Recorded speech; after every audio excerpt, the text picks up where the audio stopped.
بسم الله الرحمن الرحيم.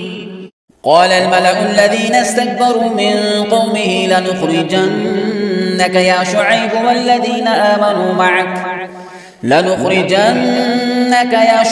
والذين آمنوا معك من قريتنا أو لتعودن في ملتنا. قال أولو كنا كارهين قد افترينا على الله كذبا إن عدنا في ملتكم بعد إذ نجانا الله منها وما يكون لنا أن نعود فيها إلا أن يشاء الله ربنا وسع ربنا كل شيء علما على الله توكلنا ربنا افتح بيننا وبين قومنا بالحق وأنت خير الفاتحين. وقال الملأ الذين كفروا من قومه لئن اتبعتم شعيبا إنكم إذا لخاسرون فأخذتهم الرجفة فأصبحوا في دارهم جاثمين. الذين كذبوا شعيبا كأن لم يغنوا فيها الذين كذبوا شعيبا كانوا هم الخاسرين. فتولى عنهم وقال يا قوم لقد أبلغتكم رسالات ربي ونصحت لكم فكيف آسى على قوم كافرين. وما أرسلنا في قرية من نبي إلا أخذنا أهلها بالبأساء والضراء لعلهم يضرعون ثم بدلنا مكان السيئة الحسنة حتى عفوا وقالوا قد مس آباءنا الضراء والسراء فأخذناهم بغتة وهم لا يشعرون. ولو أن أهل القرى آمنوا واتقوا لفتحنا عليهم بركات من السماء والأرض ولكن كذبوا فأخذناهم بما كانوا يكسبون. أفأمن أهل القرى أن يأتيهم بأسنا بياتا وهم نائمون أوأمن أهل القرى أن يأتيهم بأسنا ضحى وهم يلعبون أفأمنوا مكر الله فلا يأمن مكر الله إلا القوم الخاسرون. أولم يهد للذين يرثون الأرض من بعد أهلها أن لو نشاء أصبناهم بذنوبهم ونطبع على قلوبهم فهم لا يسمعون. تلك القرى نقص عليك من أنبائها ولقد جاءتهم رسلهم بالبينات فما كانوا ليؤمنوا بما كذبوا من قبل كذلك يطبع الله على قلوب الكافرين. وما وجدنا لأكثرهم من عهد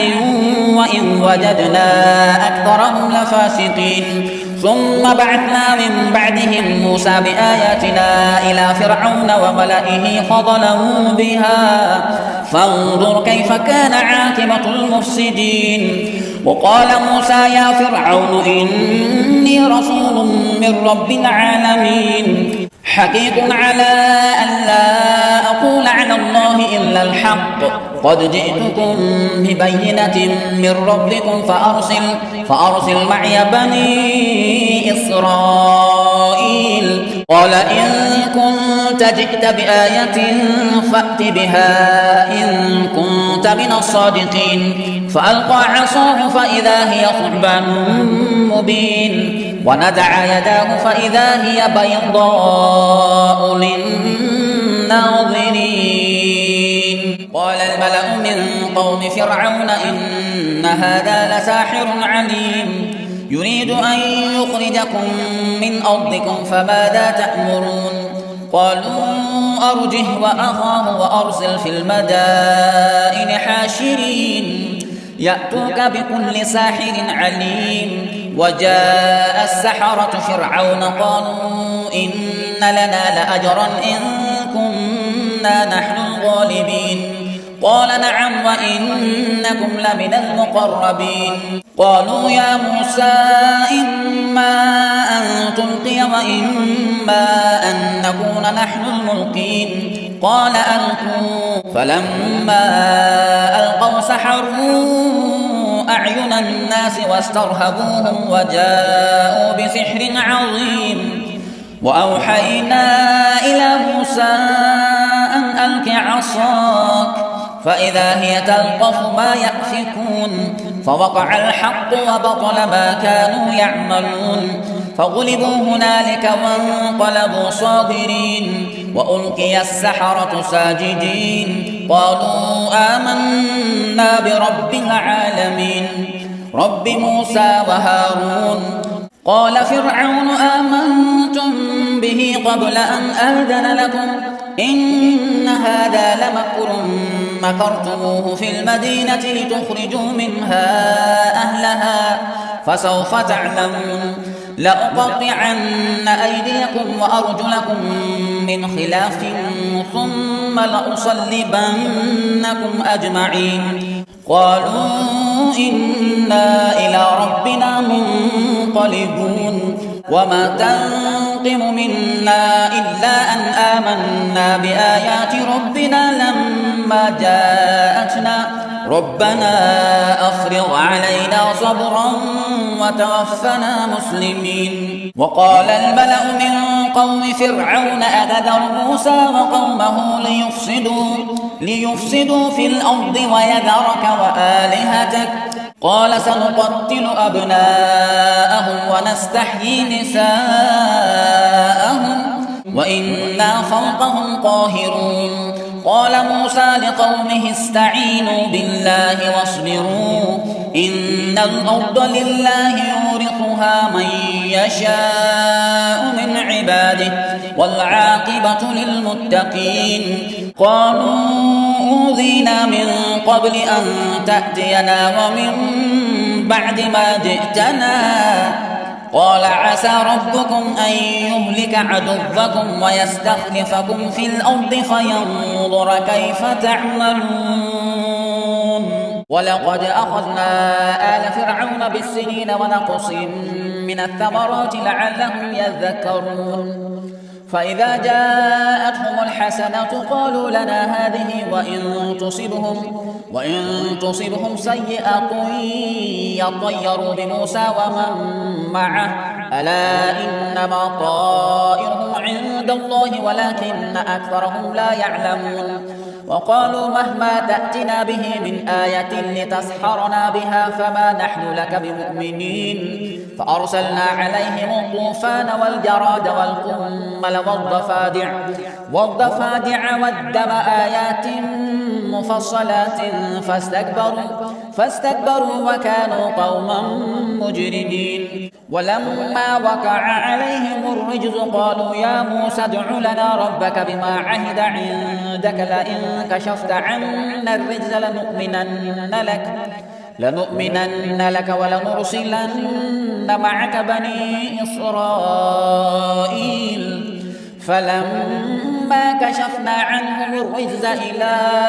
أجل هم بالغوه إذا هم ينكثون فانتقمنا منهم فأغرقناهم في اليم بأنهم كذبوا بآياتنا وكانوا عنها غافلين وأورثنا القوم الذين كانوا يستضعفون مشارق الأرض ومغاربها التي باركنا فيها وتمت كلمة ربك الحسنى على بني إسرائيل بما صبروا ودمرنا ما كان يصنع فرعون وقومه وما كانوا يعرشون وجاوزنا ببني إسرائيل البحر فأتوا على قوم يعكفون على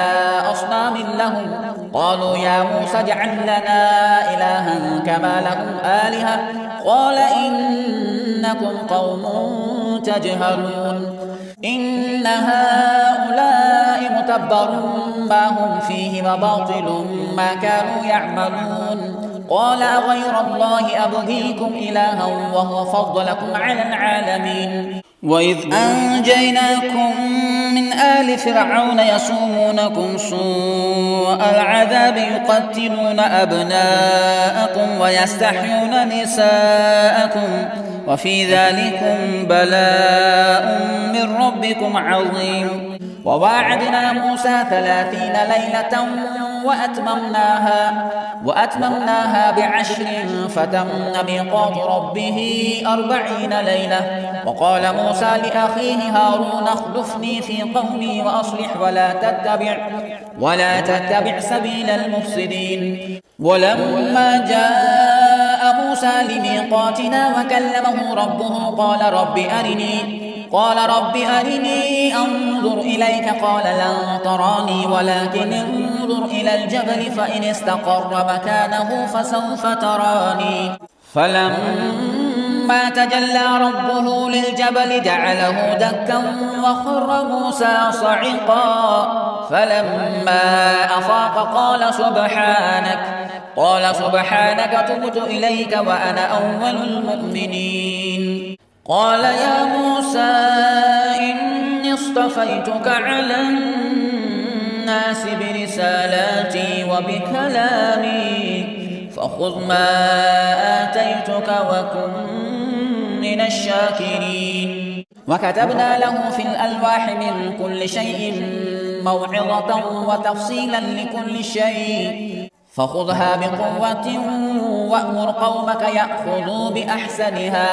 سأريكم دار الفاسقين. سأصرف عن آياتي الذين يتكبرون في الأرض بغير الحق وإن يروا كل آية لا يؤمنوا بها وإن يروا سبيل الرشد لا يتخذوه سبيلا وإن يروا سبيل الغي يتخذوه سبيلا. ذلك بأنهم كذبوا بآياتنا وكانوا عنها غافلين. والذين كذبوا بآياتنا ولقاء الآخرة حبطت أعمالهم هل يجزون إلا ما كانوا يعملون. واتخذ قوم موسى من بعده من حليهم عجلا جسدا له خوار ألم يروا أنه لا يكلمهم ولا يهديهم سبيلا اتخذوه وكانوا ظالمين. ولما سقط في أيديهم ورأوا أنهم قد ضلوا قالوا لئن لم يرحمنا ربنا ويغفر لنا لنكونن من الخاسرين. ولما رجع موسى إلى قومه غضبان أسفا قال بئس ما خلفتموني من بعدي أعجلتم أمر ربكم. وألقى الألواح وأخذ برأس أخيه يجره إليه قال ابن أم إن القوم استضعفوني وكادوا يقتلونني فلا تشمت بي الأعداء ولا تجعلني مع القوم الظالمين. قال رب اغفر لي ولأخي وأدخلنا في رحمتك وأنت أرحم الراحمين. إن الذين اتخذوا العجل سينالهم غضب من ربهم وذلة في الحياة الدنيا وكذلك نجزي المفترين. والذين عملوا السيئات ثم تابوا من بعدها وآمنوا إن ربك من بعدها لغفور رحيم. ولما سكت عن موسى الغضب أخذ الألواح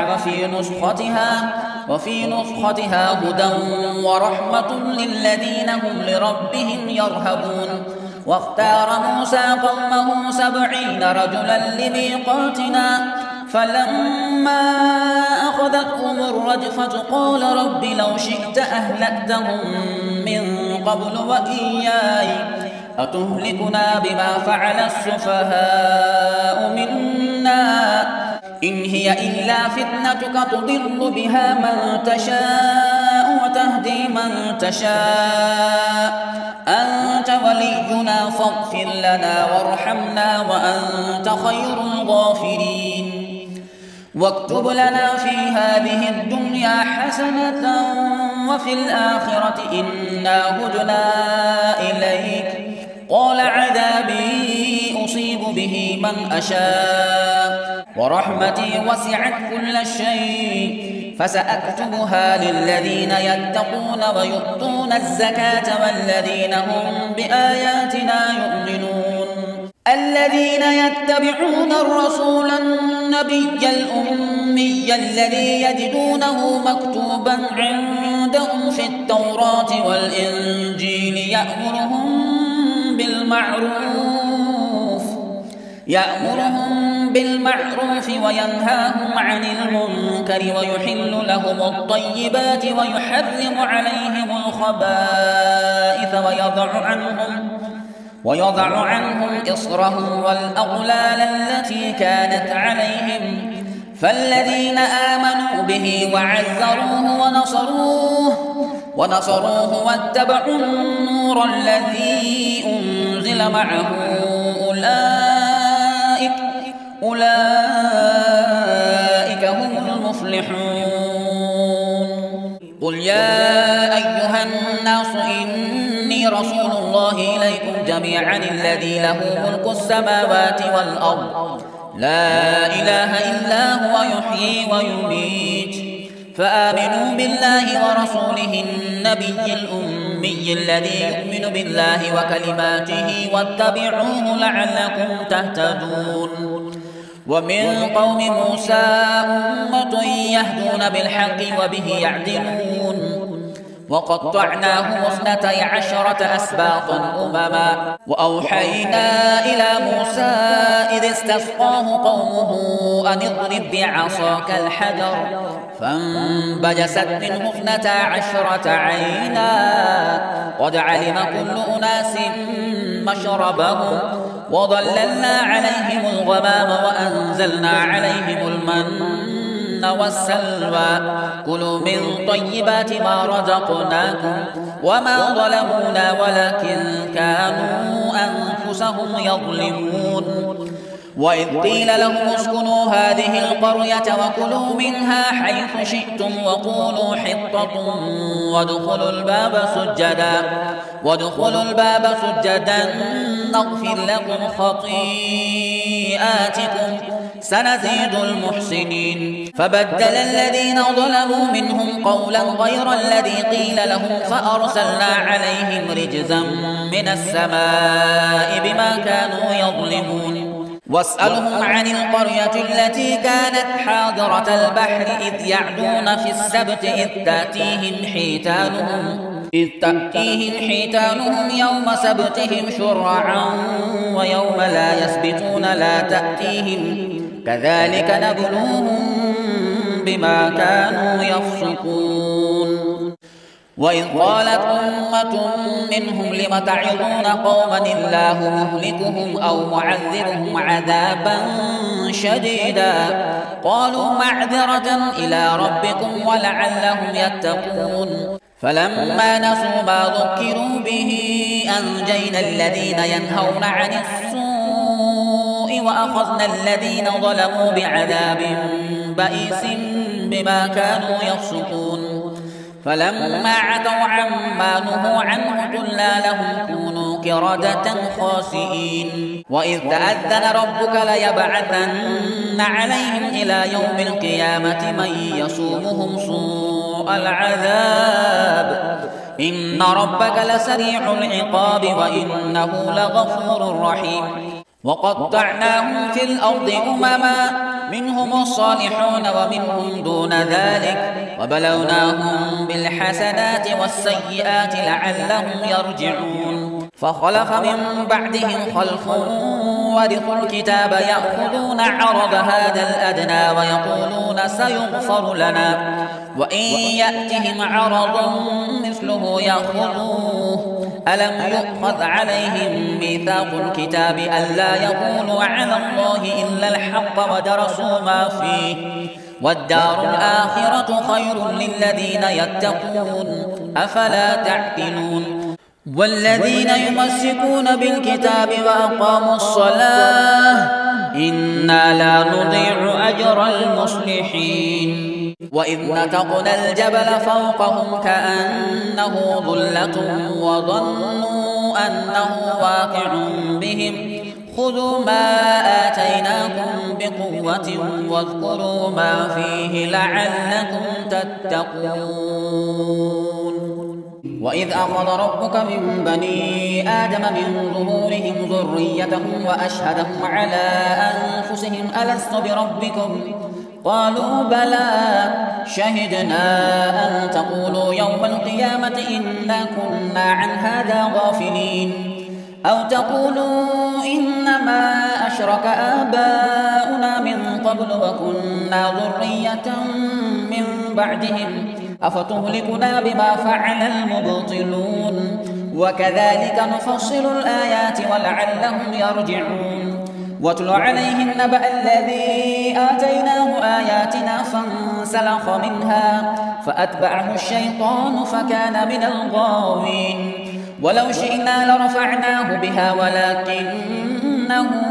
أخلد إلى الأرض واتبع هواه فمثله كمثل الكلب إن تحمل عليه يلهث أو تتركه يلهث ذلك مثل القوم الذين كذبوا بآياتنا فاقصص القصص لعلهم يتفكرون ساء مثلا القوم الذين كذبوا بآياتنا وأنفسهم كانوا يظلمون من يهد الله فهو المهتدي ومن يضلل فأولئك هم الخاسرون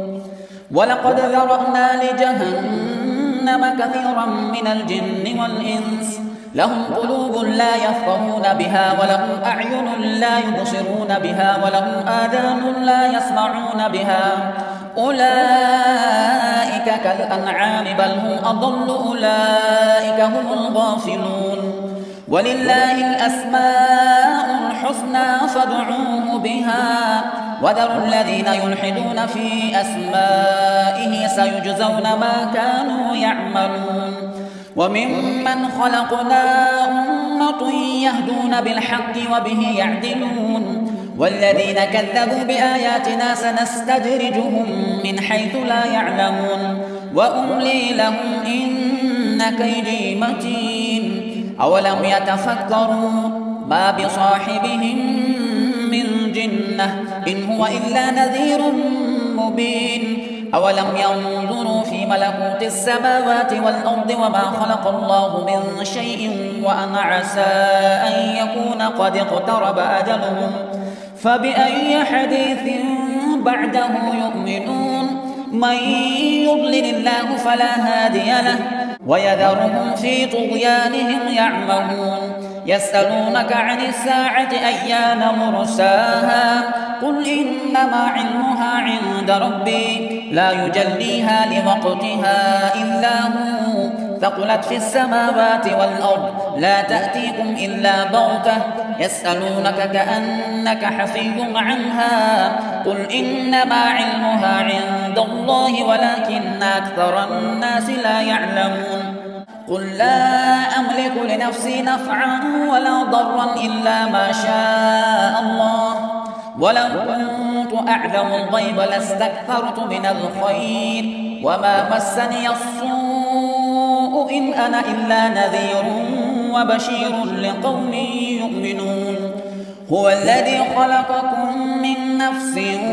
واحدة وجعل منها زوجها ليسكن إليها فلما تغشاها حملت حملا خفيفا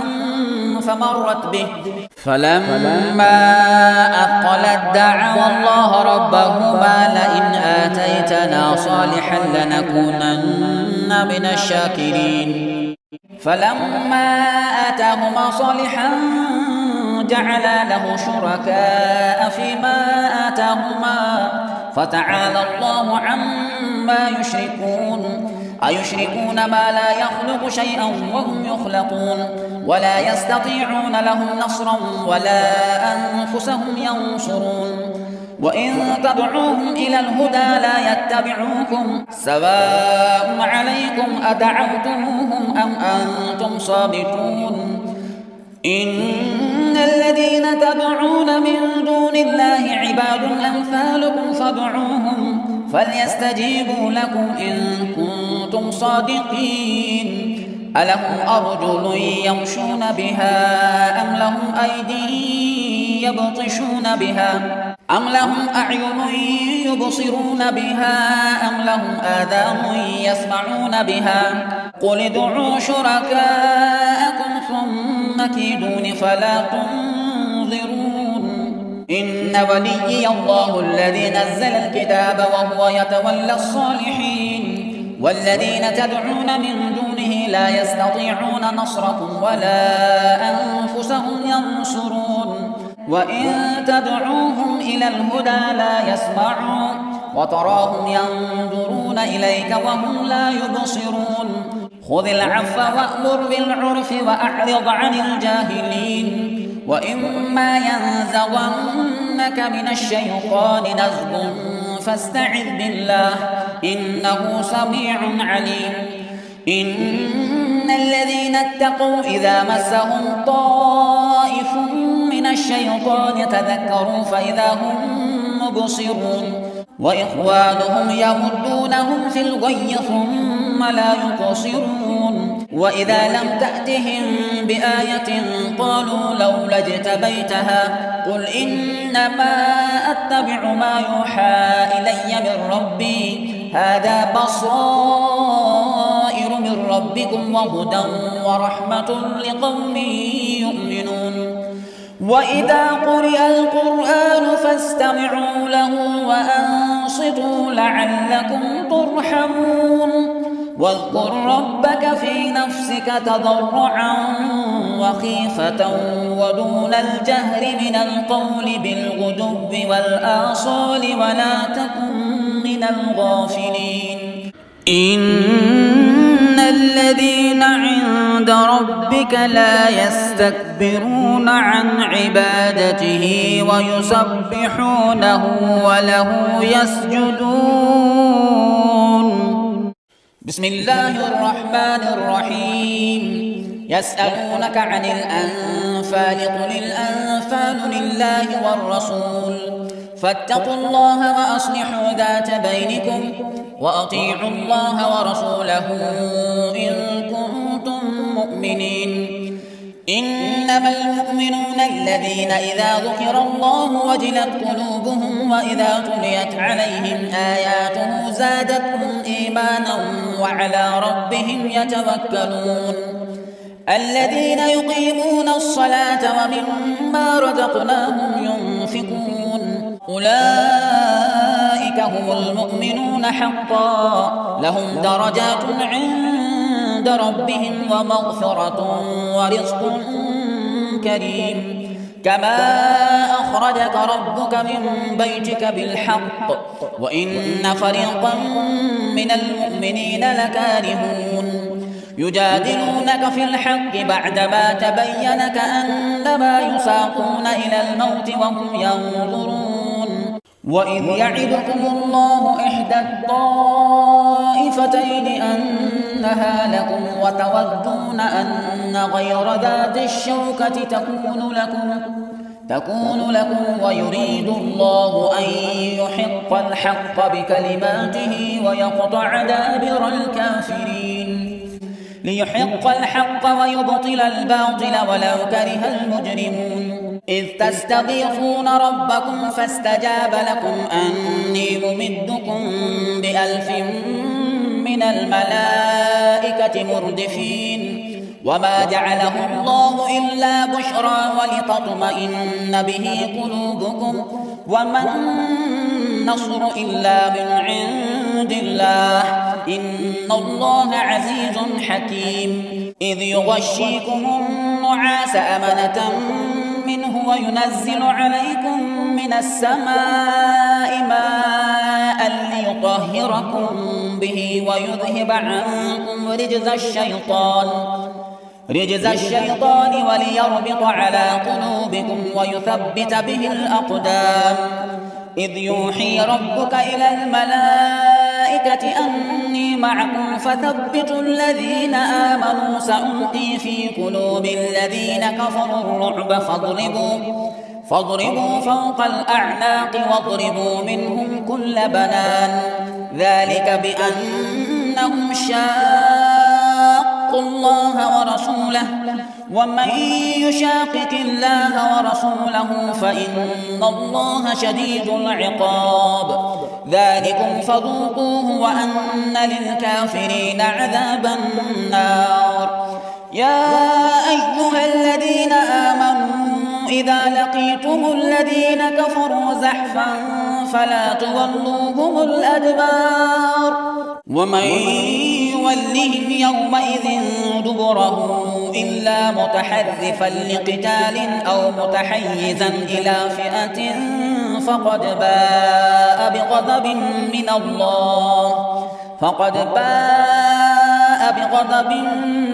من الله ومأواه جهنم وبئس المصير